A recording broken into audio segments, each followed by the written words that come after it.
My guest this week is David Longsreth. David is the founder and songwriter behind Dirty Projectors, a mainstay in the pop and indie rock worlds since the band's inception in 2002. Two of the group's albums, Beta Orca and Swing Low Magdalene, are widely regarded as classics of the 2000s and 2010s. David is also a prolific co-writer and producer. He's collaborated with Solange, producing and co-writing 5 tracks on her masterpiece A Seat at the Table. He also co-wrote 5 Seconds, a #1 international hit for Rihanna, wrote the short album Mount Wittenberg Orca for Bjork and Dirty Projectors, and has also written songs with David Byrne. David's first orchestral film score was released in April 2025 with the A24 film The Legend of Ochi, starring Helena Zengel, Finn Wolfhard, Emily Watson, and Willem Dafoe, for director Isaiah Saxon. And most recently, his chamberwork Song of the Earth, performed by Dirty Projectors and Stargaze, was released in 2025, with the Los Angeles Philharmonic performing its U.S. premiere and a sold-out show at Walt Disney Concert Hall.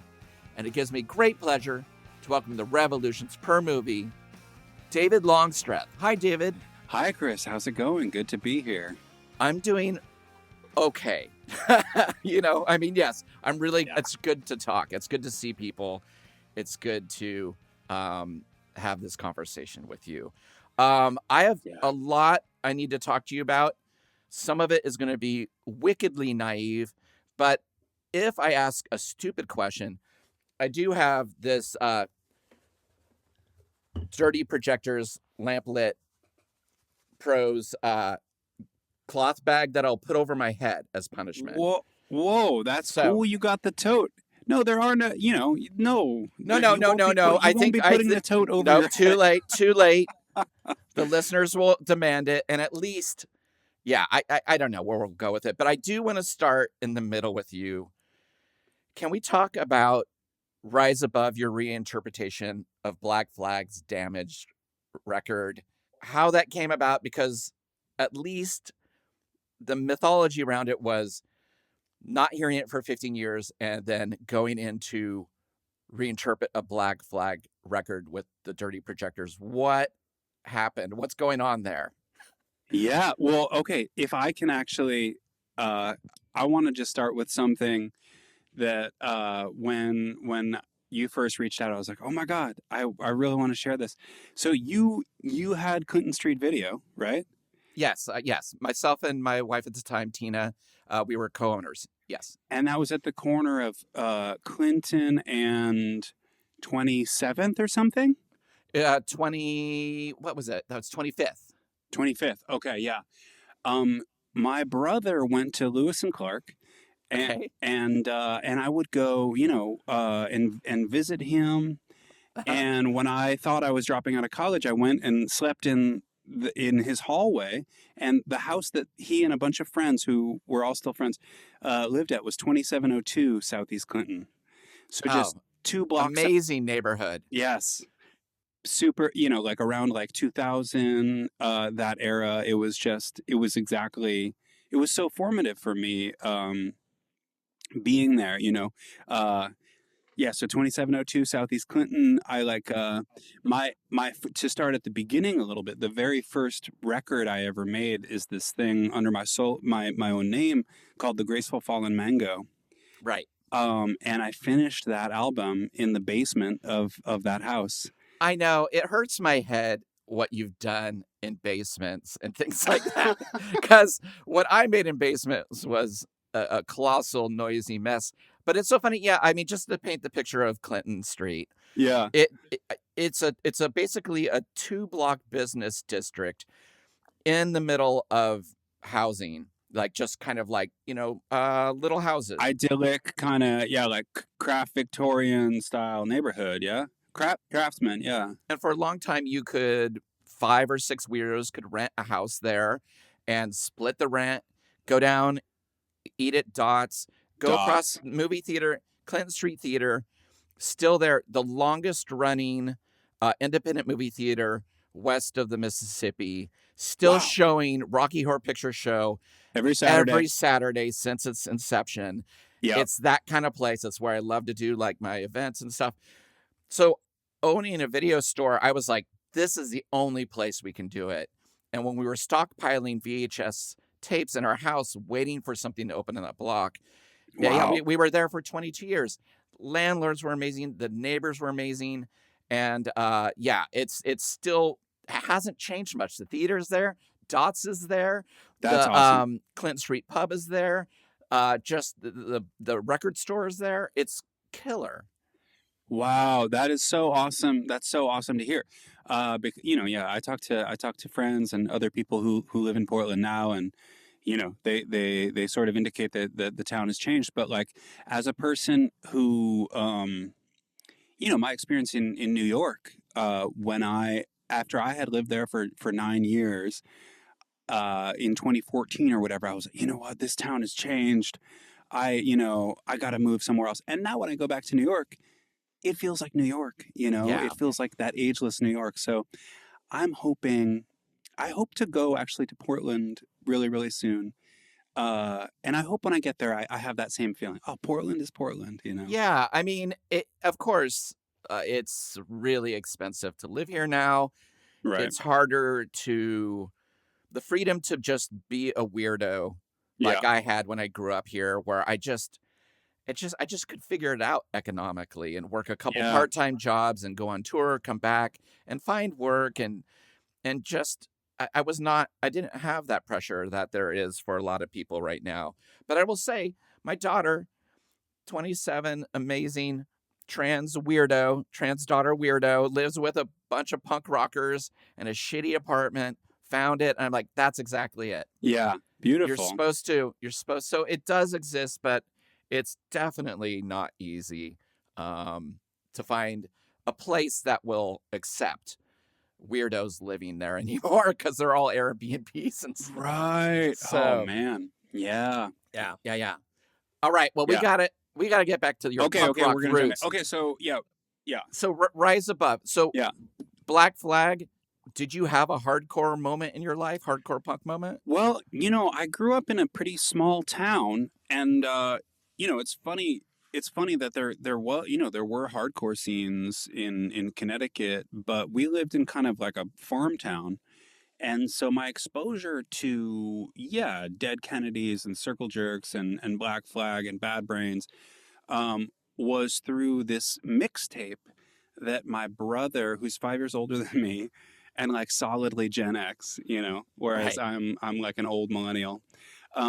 This mixtape that my brother's friend at summer camp made for him. And it was like an amazing, just like Generation One, like punk, OG punk mix. It was awesome. Right. And then, so from there, I could kind of explore everything and I could get down to the record store in New Haven and get Damaged. Like I just, I really connected with that music, in eighth grade or whatever it was. And like, for me, it kind of like, there was something about it that connected to like really early Beatles too. Like Please Please Me, that really early Beatles where it's just raw and it's like the performers in the room and there's just that like energy and the there's so much like existential despair in the Black Flag. But I think when and that was actually like one of the things that popped out to me when I like was remake. I was like, wait, what are those words? And sort of like Right. taking in the words for the first time. I knew the sounds, the vowels of them and whatever. But I think when I was a kid, I just really experienced it as like, I experienced the aggression as like ebullience. I experienced it as like energy and like a will to live, which is a little bit of a misreading, or maybe not. I don't know. Yeah. Well, it definitely comes at you in one chunk, like Yeah. it's like a force. Yeah. And then for you to break it apart and have like space in it. And again, it's so funny. When you did this record, it was like I kind of heard the words so differently. Not because of the mood or the tonality. It's just like they're very passionate lyrics. Yeah. Beyond anger. Does that make sense? Yes, it does. Like those lyrics are really, really incredible. Like how direct they are and how much um is being communicated in so few words. Um and there's it's just so like strong, potent. Yeah. There's so much in them. So I know exactly what you mean. Yeah. But musically, it's such an interesting project because it has nothing in terms of like orchestration, instrumentation, Yeah. approach, like Damaged by Black Flag. It is damaged by Dirty Projectors through your world. So how hard was it? How easy was it? Like, was it fun? Was it painful? Like I loved making it, and I loved the experience of like writing those songs and putting together the band and everything. So this one, it is funny. Like when initially you went into this by saying I want to start in the middle, and then you talked about Rise Above, I was like, damn, Rise Above, that's like pretty early. Like I don't, is that the middle? I guess so, but yeah, you're right. It is like third or fourth. Well, no, but you're right. But you're right. And like already at this point, when I was making Rise Above, I was already kind of like reacting against where I felt like I had been, which is that, well, the prior record is this album called The Getty Address, and The Getty Address is like, it's sort of like electronic music and chamber music, and it's like very. It's very, like I wrote out the arrangements for the wind groups and the string groups, and then the recordings lived in the DAW, like in Pro Tools, this free version of Pro Tools that they used to offer. And that's how I really made it like in the computer. When it came time to like play those songs live, it was really a process of translation and adaptation, and I noticed how different the songs became um, in a live context. And so with Rise Above, I was really like, I don't want to do that thing where the live show feels like it acquires this. Or the songs acquire this like whatever, this like life force that comes out of live music after the fact. I want to get it before we record it. So I want to put the band together and tour the album, before we ever record it, which was a new idea for me at that time. And so I really I liked the experience of doing that. Like I think we got an offer. It was very early in the touring of the band. We got an offer to open for Xiu Xiu in the fall of 2006. And I think we were getting paid $250 a night for this 6-week tour. And so that was the context. So, but what was crazy, actually, and again, speaking to the power of Gin's words, is that I felt that I kind of I didn't know. I was like very, I don't know, naive or intuitive or something. I would never have thought of method acting or something if I even knew what that was at the time. But I really found that I like took on, because playing these songs night after night, I really took on the character that is in those songs and that's in that language. And so it ended up being a very difficult experience. Yeah, that's amazing. To live in. It was really painful. It was really painful. Right. And I think that my singing voice is always different after that. It is permanently changed after that 6-week tour. Yeah. Wow. It's amazing, David, because and I don't want this to sound weird, but you know, uh, you coming to scoring now, it's just all been there. I mean, like on your second album, like a song like is it the Softer Shell? Yeah, that's a song. Yeah. Right.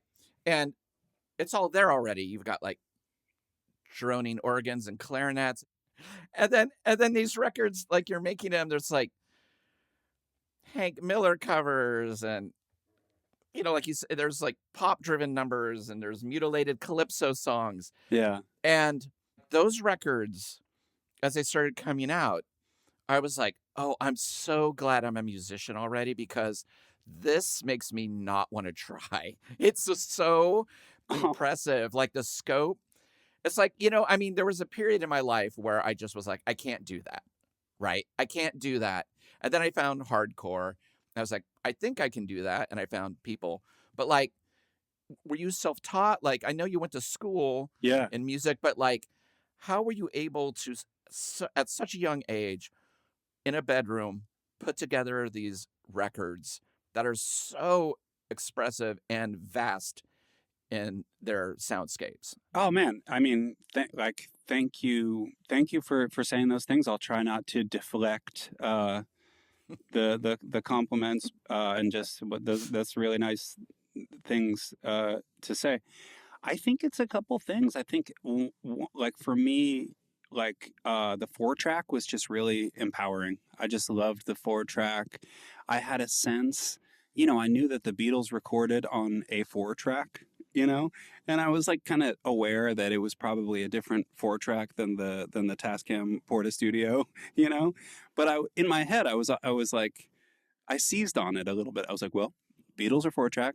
They had to bounce tracks, Right. So I have a 4-track and I need to bounce tracks. I can do whatever I want, And for people who don't know what bouncing tracks is, can you explain, like, if you're recording on 4 tracks, like what you would do to isolate that? So yeah, say you got the drums on track 1, and you got the bass on track 2, and then you have like a maracas overdub on track 3, and then you just you kind of live mix the 3 elements onto track 4, and then so they're a sort of summed mono thing on a new track, your last available track, and then you have tracks 1, 2, and 3 to put some guitars down, vocals, that kind of thing.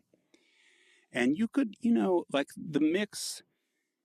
This was really good because it made you decide things really fast and commit in a destructive fashion in the parlance of like computing. You had to commit in a destructive way really early on. I'm committing to what the relationship of the bass and the drums is before the guitars are down, before the vocals down.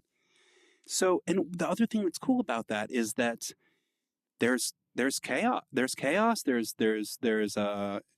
just coincidence, and there's also the idea that it's a living thing. It's an organic thing. It's not that it needs to become this perfect platonic ideal that existed in my mind, because I'm in a relationship with track 4, and track 4 is already done. And so what can we do together now that this is done already? So I loved that way of working, and I felt like a real sense of playfulness with it. And I did feel a sense through this idea of the Beatles having a 4-track until Abbey Road, that anything was possible. That idea about the Beatles gave me a sense of like license with to take it seriously and to think that you could make really cool shit on a 4-track. So that was one thing. I think another thing that was like really like a good thing to have rattling around in my brain at that time was just like punk ethos, and like kind of like indie rock ethos of like the imperfection of it is part of where the truth of it is. I don't need to be perfect. I just need to be like reflective of how I feel. And so I had no hangups about like, oh, wait, is the E string out of tune? Right. Or like, did I play that sloppily?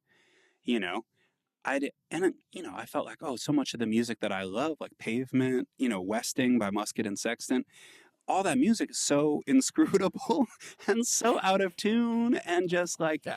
and there's like, that's where so much of the life of it really, really is. And so I just like loved, I was so happy to be in this sandbox where this was all, it all just made so much sense to me. And then the last thing for me, I think, just like, maybe I'm going too deep on this one question, but like, No, it's great. for me, like writing music and playing it were always entwined. There was never a minute when I like played guitar that I wasn't writing songs and also recording them. Those three things were always a unit for me from the very beginning. It was always like it was just I guess I wasn't self-conscious about the process of making a recording, because it was like, if I learn a new chord, I'm going to write a new song, and if I write a new song with that new chord, I'm going to record it. So, yeah. Yeah, and it's so interesting because, your records are very layered, they're very dense, they're very powerfully orchestrated, they're super thoughtful, but I'm sure you're right. You come from a scene that is full of accidents, and Yeah. so as you're working alone making those initial records, and then you start moving into more of a collaborative thing, Amber coming in Yeah. and things like that. Were you ready at that point to kind of make the switch? What was the reason behind like wanting to open it up? Well, I think it had to do with playing live, and feeling like, in the really early times of Dirty Projectors, because some of the first shows that I was playing were things where I was working on the Getty address, that chamber music, electronic music thing. Sometimes I would uh play like just laptop on stage, press the space bar, karaoke on top. And that was fun and weird, but it was like, and yeah, I mean, it was just pretty early for for that. I wasn't thinking that it was early at the time, but I was like, this doesn't really make sense. People think it's an insane novelty. So maybe it had something to do, and like, if I were coming up now, I think I would be probably, that sort of presentation is a little bit more like acceptable, or just like people have seen it. People have seen it before, and also it's gotten so much more sophisticated. When Michael Jurgensen of Wilco came on Yeah. recently, same thing. The first time I met him backstage at the Wilco show. I'm like, oh, he was telling me he's a new member. He's up there with a laptop. Yeah. The amount of grief he said he got from Yeah. people being like, "You're not a musician. What are you doing?" He Yeah. said it was hard to shake. Yeah. I think I was talking about this recently. I don't remember when, but yeah, there was a show where NYU, the kind of like NYU like student committee or whatever, booked me to open for Broken Social Scene. And this is like really early. This is like probably like 2003 or 2004 or something like that. And I got down to New York, and the whole thing was just crazy because the room was way bigger than I expected it to be. And I was like, oh my God, Broken Social Scene is like a tremendously popular band. And there's like 7 or 8 of them, and they have all Yeah. kind of like, tube amps and like legit gear and stuff.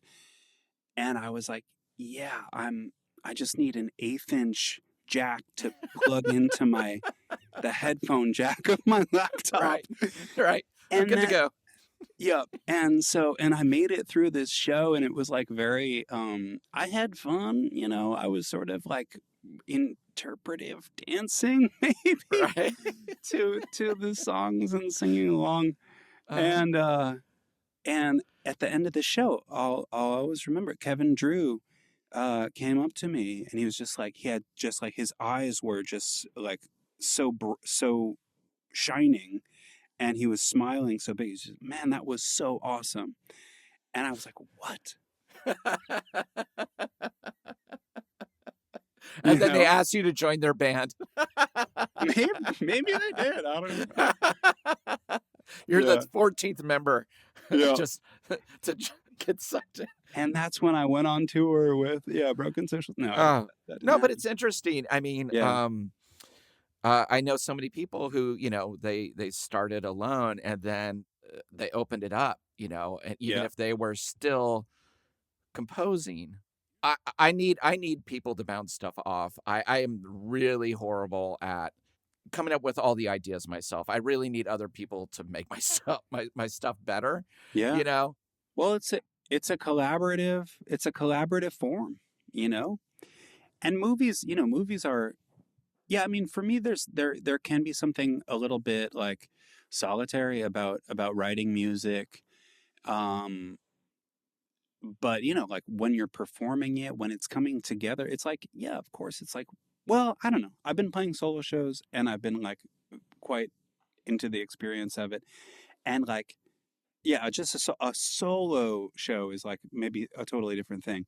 But just like, yeah, like the power that comes out of people coming together to make a sound, uh, to make an image, um, it's so powerful. It becomes a thing at that point, you know. I think Neil Young is kind of a perfect example of that. Like, Well, you want him alone yeah, when you want him alone with just yeah, a guitar in his voice or him at a piano. And then there's times you're like, bring on the crazy horse, yeah, right? I want the sludge. I want this. Like, it brings it. They bring something out of him. He brings something out of them yeah. that they don't have when they're not together. It's super fascinating. It really is. Yeah, and he is a super good example of that. Yeah, where it's very dynamic. There's two different Neils. There's two different modes. I saw him play at the Fighting Oligarchy rally a month or two ago here in LA. Um, I play actually with some buddies. I actually played Rise Above and a couple other songs. And Neil also played, Maggie Rogers played, Joan Baez played. The rally was like, so it was very amazing. It was very, very inspiring. And just neat, like, but Neil's set, it was just him and an electric guitar. And it was so powerful. I did not expect a lot of what I ended up feeling uh, from his set. And one of the aspects of it was just like, yeah, his presence, his spirit, his just like, he's really responding to the moment, and he's really responding to the what he's receiving, the input that he's receiving in that specific moment. And just for me to watch this guy who's probably close to 80 still doing it that way and Yeah. still has the antenna up like that. Wow, that was so inspiring. And then the other thing is just the sound of his guitar. Like his guitar sounded so good in a way that I didn't even know I was still like receptive to, that I could have that excited of a reaction Yeah. to like just the way the tube amp was breaking up. Yes. Yeah. Just Yes. the kind of like sashimi of the overdrive, was just, it really hit me. I was like, damn, that feels good. Yeah, so I don't know what he's doing to that guitar, but damn, that No, was, I yeah, mean, it's one to one. You know what I mean? yeah, It's like what he touches. It's like when you hear John Cale hit a piano, you're like, within a second, you're like, it's John Cale hitting a piano. Like, that's his attack. yeah, right, That's his fingers. Like, it's a rare error, but I love when it's something where immediately you're like, that's D Boone's guitar, yeah, right? You're like, only he was like, "Chicka," and you're like, right there. That's D yeah. Boone. That's all he needed was half a second. I love that. Yeah, I want to carry on with some of the collaboration talk yeah, because the EP that you did with Bjork, I know she was a fan of the band. hmm, What really blew me away was getting to hear the live performance of these songs cool, yeah, because, like, we're okay. This is the here comes a naive question. listening to the studio versions, Yeah. and then listening to the live versions, were the vocals synthesized, chopped up, or was that live vocal leaps of people going, like on and ever onward, like just what was that? Was that real? It's all performed. Okay, that's what I thought. Because Yeah. see, I when I was younger, I saw a documentary about Einstein on the Beach. Philip Glass writing the music. What doc? It was a PBS documentary about Robert Wilson and Philip Glass working together on Einstein on the Beach, and I don't know if it was Twyla Tharp or who, I can't remember who was doing the choreography, but there was very slow motion. I think it's Twyla Tharp, yeah. Yeah, very slow motions. So every person in this production is asking people to do things that just are not normal leaps in terms of breathing, heart rate, scale, range of voice. So Philip Glass, watching people have to constantly rehearse to be like, and then them it click. Hearing this recording live, which is great because you can hear like little children talking in the background and like people freaking out. How I mean, like, how long does it take for you all to get together to be like, this is difficult music? I know it's Bjork and I know it's you, but still, what's the learning curve? How long does it take to actually be able to do something like this when you've got a big idea? It's it's hard, you know. It's I'm hard. putting the bag on my head. I'm doing it. I just have to. No, don't do it. Don't do it. No. That's not a dumb question at all. And I actually love the question because it gets at something that is really important to me and that I think was really like a generative idea for me in that era and for the band, and maybe part of why the band hit people the way it did, is that just this idea of like doing things that were hard, Right. and not hard in a conventional way. Like, the goal isn't just to be able to play the fastest 30-second notes on the guitar, but just to set up a challenge that felt personal and that felt specific to the group of people that you're playing with, and say, this would be us playing this represents a version of us that doesn't exist. And yeah, like, can we get to it? Can we do it? There's a lyric on the New Attitude EP that kind of like the song is called Imagine It, and the lyric is, if you can imagine it, imagine it. And it kind of stuck at like really early in putting together like live versions of the band. Again, like, I'm trying to translate these digital kind of electronic music ideas into a band format. And Imagine It was some of the very earliest like Hockett guitar stuff. And there's that crazy syncopated offbeat line in it. And we would have to start at half speed. We would shed it at half speed. And, when you're 24 or whatever, spending an hour playing something at half speed, that's something you have time for, and that feels good, and it's right. like fun. The excitement. It's new. Yeah. And just like the kind of, whatever, just I loved those practices. And then, gradually you speed it up, you get faster and faster. And then you get at a point where it's like, oh, like, this is where we wanted it to be. And we sound so great. Right. This sounds so cool. It's true. It's like punk did it. I did the same thing. Yeah. I had to. I couldn't just blaze out of the gate in my first hardcore band. Yeah, But like a month later, you're like, exactly. we're getting there, and then like a year later, you're like, all right, now we're gonna slow it down. Right. Now it's just too we're fast. We're done playing fast. Yeah.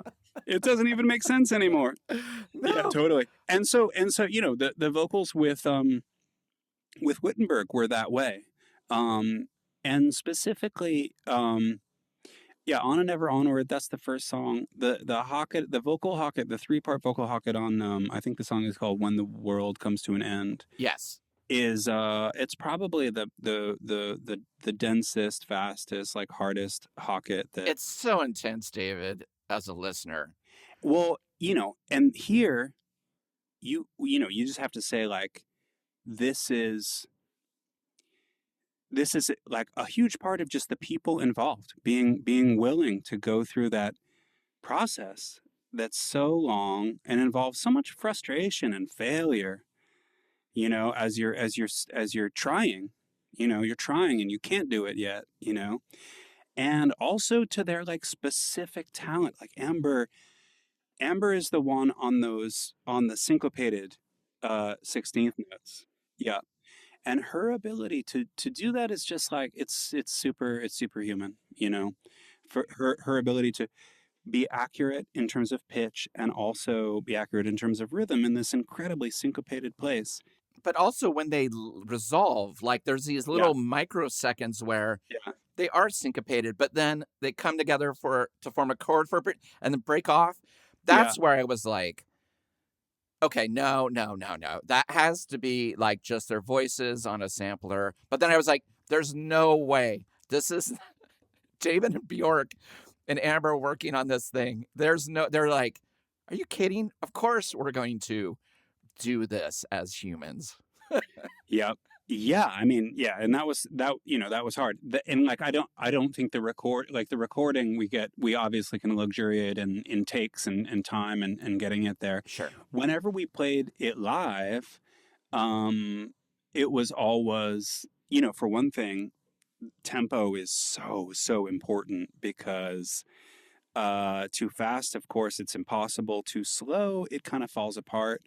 And so every night that song on the set list, it's just like you know, the band was stressful, that era of the band in a lot of ways, but one of them is just that what we were doing was so hard, you know, and like you never know. Yeah, it's always a question. Is it gonna be totally on the best we've ever done it tonight, or is it gonna completely fall off the rails? And is it hard with? I know you've collaborated with like, you know, Paul McCartney and Rihanna and David Byrne and stuff, but are you ever comfortable like being around these heroes and being like, oh yeah, we're just here to like, what's your approach? Because I'm such a fan still of things, you know, and people that like, even though Peter Buck produces all of my band's records, hops in the van half the time. When I sit down with Peter, it takes me like half an hour to still be like, I've known him for decades, but I'm still like, okay, quit fanning out. You know, it's just Peter, just chill out. So yeah. I mean, well, definitely. Yeah, I got to spend some time yesterday with Mike Mills, not the Mike Mills of Peter Buck's, but the filmmaker. But yeah, the filmmaker, oh, and I felt the same way. I was like, it's incredible. And you know, you want to be able to share what the person's work has meant to you, and then at the same time, you got to be cool. Yeah, you know? I don't know that I was. Well, this show every week is a complete reset for me. Right. Yeah. I'm like, I don't know where it's gonna go. Someone gonna cry. I don't know. Someone gonna laugh. But you know, I have you here. The film's out now. Legend of Ochi. This was your first full-length feature score. Is that correct? It was. God. Yeah, I scored another film in the middle of this one because this one was an odyssey. It was a legend of itself. But yeah, this was the first one. This is the first one I did. The first soundtrack I ever bought was this, Rumblefish. Whoa. By Stuart Copeland. Now, I wasn't even a Police fan, but it had Stan Ridgway from Wall of Voodoo on it, and that was enough. this is my favorite thing that a member of the Police ever did. And the thing I loved about it is not that dissimilar from listening to your soundtrack, because that's what I did before I saw the movie. Whoa. But you know, it has songs like Party at Someone Else's Place, Biff Gets Stomped by Rusty James. Wow. You know, Father on the Stairs. Yeah. And you get to yours and it's like, Get Out of My Car. Yeah. You know, it's like, I'm Strong and Cool. Yeah. I had your soundtrack before I saw the film. And, you know, I saw the poster and there's like a little creature in it and there's a young girl in the woods. And I'm like, all right, I'm going to do what I did with this Rumblefish soundtrack, where I'm going to imagine the film before I see it. And so I wanted to give you a couple of my swings that I did interpreting your music before I saw the film. Okay. So, I love that. Okay. So the song I Am Strong and Cool, a minute 13. Yeah. So this kind of blew my mind. So what I thought it was the character Ochi, the little creature on the poster, is looking at someone trapped under a tree that is passed out, and the creature has to decide if they have to help them or not. And even though that's not right, there is a scene where one of the lead actors is trapped under a tree. So I gave myself points for feeling something. I was like, this is, I don't know what was going on. I just put it in the wrong cue. Right. There's stuck under a tree energy. There's strong stuck under a log energy here. But it's so funny because, like, I get out of my car. I was like, I don't know what this film is about. So maybe the creature is like running around the car and the kid's trying to like put it in its backpack. So off, right? Because all I had was their music. Kirka Mart, I think it's called. Yeah, just really just upsetting, like horror movie, like fear-based. And then I see the film and I'm like, all of the cues work, all the things make sense, but it was so interesting to be like, this film seems really sinister, and really dark. Yeah, I know it's an A24 film from the music. Right. Yeah. But you also have things in it that I thought were really cool before I saw the film. Like, I could hear the breathing of the musicians taking a breath before continuing a phrase, or I love the fingers on the. I'm assuming it's a saxophone. I could hear the fingers moving on the actual keys. Mm-hmm. Is that Get out of my car? Yeah. The key clicks. Yeah, for sure. I loved it, and that is what drew me to Rumblefish, was I could hear these human things in it. Yeah, so I love that. Yeah. So even though I was wrong, I did. Somebody at some point does find someone under a tree and helps them. So I felt good about that. That's like galaxy brain connectedness. You had a precognition. I don't know how you did that. So, at what point does a composer find out that they are going to be part of a film? Is it like where they're starting to shoot it, or is it the conversation starting before it's even got there? I think it's like anything else in life. It can happen. It seems like it can happen any possible way you could imagine. I know that you and Isaiah, he'd done Bjork videos. Was that how you were connected? Yeah, well, we have a number of sort of just connections. His when we were first becoming friends, his girlfriend, now his wife, was in a band that played with Dirty Projectors at Tonic in New York City in 2005. And so I had met Mira way back then.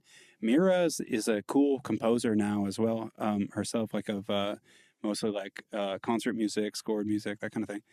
And so we had a bunch of friends in common, and I think that after a Dirty Projectors show in the Bay Area where they used to live, we had connected, and we had this like just long epic like brunch at this bagel place in the Mission. And we just connected on like music and movies and all this stuff. And then it really wasn't much long. We would like correspond and stuff. And then it was it was pretty early in my friendship with Isaiah that he was like, I've got this movie I really want to make. It's about a elusive forest creature.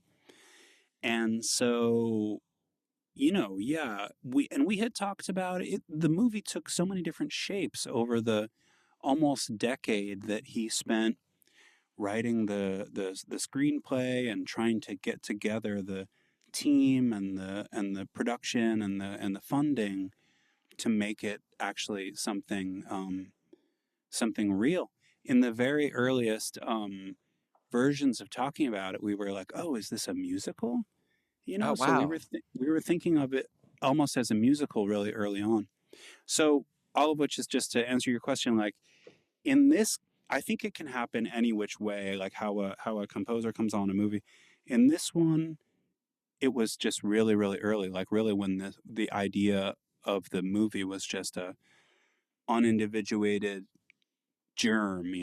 And were you writing over the 10 years in your head, or like, did you put anything down, or were you like, I just got to wait till it's real? I didn't write anything um for a while, but I do think that like, I think all of that time is in the score. And I don't even really mean that in that abstract of a way. I think that like the level of like intention that Isaiah and I both brought to the music and just the intensity of it has everything to do with just kind of like having that in mind, somewhere in mind for a decade, that this is something we're doing. And so, as he kind of makes the first couple versions of the script, I start sending him just little folders of things, mostly just things that kind of like sometimes like sub mixes from Dirty Projectors songs of like, oh, just the recorders. Like, I love how this sounds. And like, in the context of the larger Dirty Projector song, it sounds totally different. But like, just, just hearing this, like, is this sort of Ochi ish or just other ideas that I never, that don't go anywhere, but still feel cool in some way. And so he had a couple folders from me of things. And, we didn't, I don't think we really talked about it. I didn't know whether he ever even listened to these things, but he was, and they were, I think, sort of shaping some of his ideas about what could go where. Yeah, with the creatures, having Yeah. their own sonic language and it being such a big part of the story of the film. Did Isaiah come to you with like inspiration or guardrails, like what he wanted, or did he leave you to your own devices when composing something like this? Well, um, no, because the way the Ochi communicate is almost like they communicate. Um, I think this is clear in the sort of like final version of the film. Um, he's almost like activating or dramatizing or making into a metaphor vocal hocketing. You know, he's saying the way the Ochi communicate is in these whistle tones that combine, and the combination of the sort of original signal and then the response signal, maybe the empathy signal from the other Ochi, the twining of those two tones is what creates the meaning. Yeah, there's that great sketch in Emily Watson's wall Yes. of the Yes. yes. I love that. I love that sketch. Yeah, me Yeah. too. And so like from a musical point of view, it was a little bit tricky because it's like, okay, you're making a metaphor about communication out of this sort of technical musical process of like hocketing, which I love, and I that's how I feel about hocketing incidentally as well. That's part of what draws me to it is the way it's this metaphor about sharing and reciprocity and communication. Um, but now I have to turn your metaphor back into something musical, but that's not really hocketing. Like it couldn't really be a hocketing or a hocket because of the specific kind of visual demands of what it looks like when they're doing it and whatever, just the sort of dramatic, context of a movie like this. So it was tricky. It was tricky. And I think that the movie, and so in the end, I sort of wrote, I wrote melodies, um, that are Ochi song and that are also kind of incorporated into the cues sometimes. And then at a certain point, I was like, you need someone to kind of design the creature voice, like that's a whole, that's a job. Somebody who designs creature voices. Right. And so they worked with a couple different people, and then Mira, Isaiah's husband or wife, um, also was able to, they created like this really bespoke like synth, maybe in like Max MSP, that had elements of human vocals and whale song, bird song, chimpanzee and bonobo, I think, that are all pitched and tuned that contribute to this Ochi song fabric. I think the movie does a good job of like conveying and holding on to the idea of hocketed animal language without being necessarily literal. But how do you know, like when you're coming up with your instrumentation, you have Yuri's voice, her narration at the beginning of the film. She has a Yeah. specific vocal range, tone, Yeah. and you can't clash with that. Yeah. When Willem Dafoe comes on and does his stuff, you can't like disappear around it. So, did you have to make choices like that in terms of like actors or? Yeah. No, I mean, that's a great question, and I would have done well to think about that at the at the outset. But you're also composing before you get anything, correct? A little bit, yeah. I mean, I kind of wrote things at every step of the way on this one. So you would get footage and would be able to compose to it. Mm-hmm, Okay. mm-hmm. Okay. Yep. But it's my first movie, and I didn't know about that. I mean, that's something I know now, like music that works with the register of the person who's speaking, or generally just probably mostly stays out of the way of dialogue.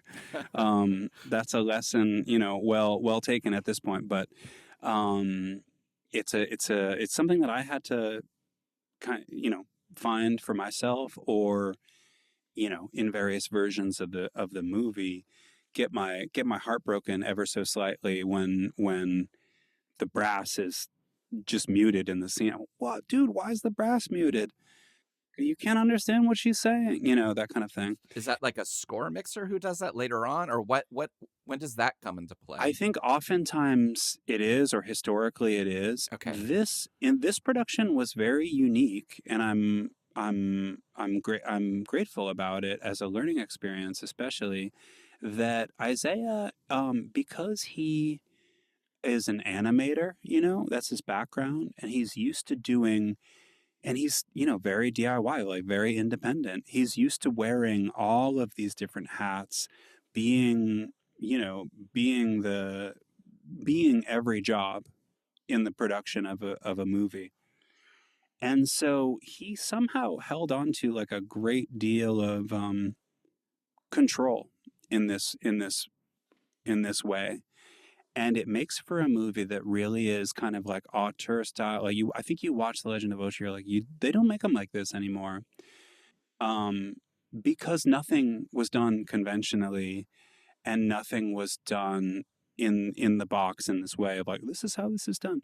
So, as I was working on different, versions of a cue, and I would be working with like orchestral VSTs, MIDI mock-ups, basically. Okay. And I would give them to Isaiah like by stem. Here's the strings, here's the brass, here's the percussion, here's the winds, and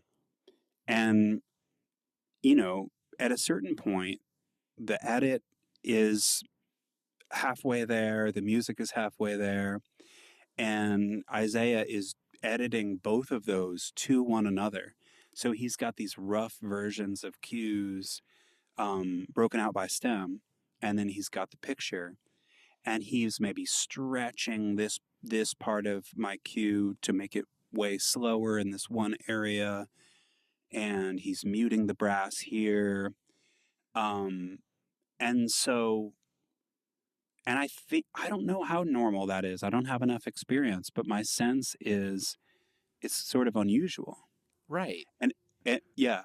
And so I got to see, for me, it was so great because I get to see, in a sense, like the moves of a much more experienced composer working with my stuff. He's not a musician or a composer, but he knows how it's supposed to be. So he's like an incredible music editor, without that ever being one of his like formal roles on the picture.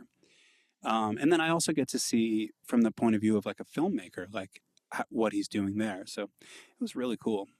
I hope I'm understanding this right. Are you saying then you would be giving like compositional sketches for him to move around, edit, take things in and out, and then at the end, once he was in more of a locked edit kind of situation, that would move to the live orchestration and scoring, or how did it get to that final part?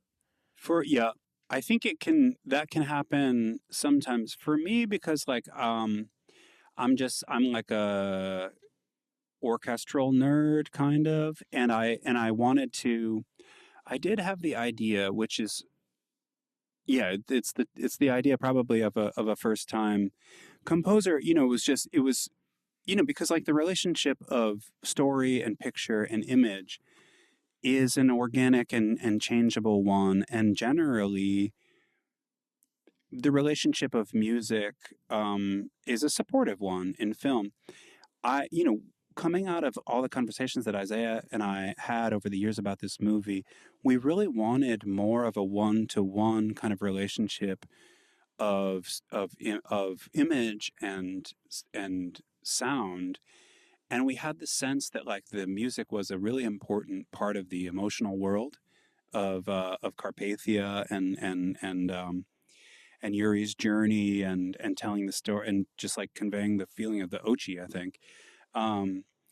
And so I was thinking about it really kind of like nerdily detail orchestra, So I'm thinking about, whereas I think a lot of the time in making an orchestral score, you're orchestrating at the end. Here, and this is one of the things actually that was somewhat torturous about the score, to work at such a high resolution of detail from really early on.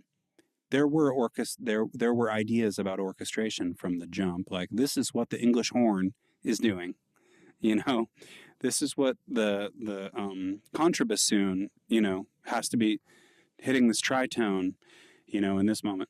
So yeah, the orchestration ideas were pretty specific, but yes.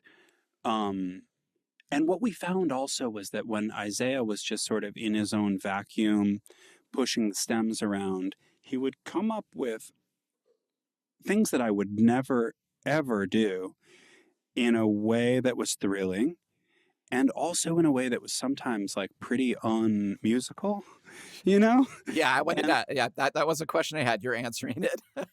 Yeah. Where it's like, dude, what? Yes. How does that sound? Like, what? Where are you? What planet are you on? And so we ended up doing that stuff together a lot. We spent about 4 or 5 weeks in the last possible moment of like the receding of the pandemic that you would do this. We spent like, 4 or 5 weeks, 40 hours a week on Zoom with each other, him just sharing his Premiere screen and us talking through these kind of changes, these cellular changes. Let's condense this section. Let's blow this one up. Let's take this brass chord from here and just layer it over here. And then at that point, we took the MIDI. Well, so then this was, I think that this is not a normal part of film scoring, and it was very difficult and very inefficient. But we would then take those MP3s or whatever from Premiere, just manipulated in Premiere, time stretched and pitched and whatever. And then we had to reconcile this arrangement in MIDI in Pro Tools to those changes. And so we had to remake the rhythmic grid and remake the orchestration if we had pitched something into, that's too high for the clarinet. So we need to be, but as a flute, in the flute, whatever. So there's a large amount of reorchestration at that level. And then once the MIDI is once again reflective of all those changes that we made, and that took about another 5 or 6 weeks. That process of getting the MIDI information to once again reflect like where we had gotten conceptually and artistically with the score. Then there's an export to a scoring software called Sibelius, and I had amazing collaborators helping me with that. Jody Landau is they're a conductor too, right? Yeah. So once we have a score, then it's like, then we hire an orchestra, and there's a conductor, there's an orchestra, we've got the score, and we're recording it, So very epic process. So you'd have like a choral people here, you'd have a different orchestra here. Yeah. I mean, David, that just must have been congratulations, first of all, but I mean, that just must have like, how could you not cry? It's like there were tears. Yeah. It was amazing. It was a really amazing experience. Yeah. In my head, it was always like, all right, they're playing the film on a screen and they're reacting to it. Is that happen still? How does a modern day large orchestra play along to a film these days? Mm-hmm. I think they do. I think that is a thing that they do sometimes. I think particularly like on the big stages here in LA, when it's a really big movie, because again, the whole conception of this production was very DIY and sort of very unorthodox, very like built in Isaiah's sandbox. It wasn't like that. Maybe in part because, when we did the first round of recording, we still didn't have a locked edit. Okay. And there, a lot of the VFX wasn't in. And so it didn't feel like we would be really helping the performers to have that going on. What it is just the rhythmic grid is locked to the edit that we're working with. And everybody has that in their ears. Okay. We got 3 bars of 6/8 at this tempo. Wow. And then we have a quick bar of 5, and then we're in 4/4 for a while, but the tempo is going to be moving around, and everybody can hear that. And the conductor is so important in that too, to just get everybody on the page of how the grid flows. And do they hire people who are like ready for this kind of abstraction? Like, I mean, can they always crack it?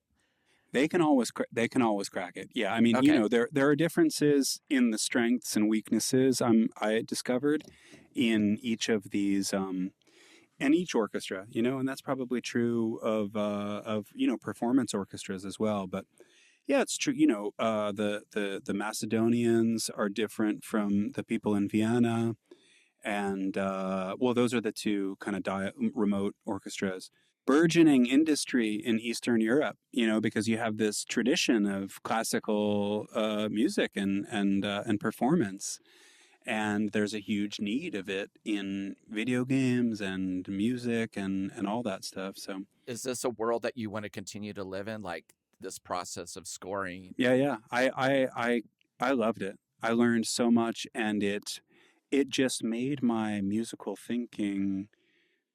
It sharpened it. And that was useful for me and beautiful and fun for me in the songs I was writing at the same time, and the way I was playing piano and playing the piano. And so to me, it's just a beautiful addition to life. You know, it's difficult to juggle all these different worlds, but I want to keep doing it for sure.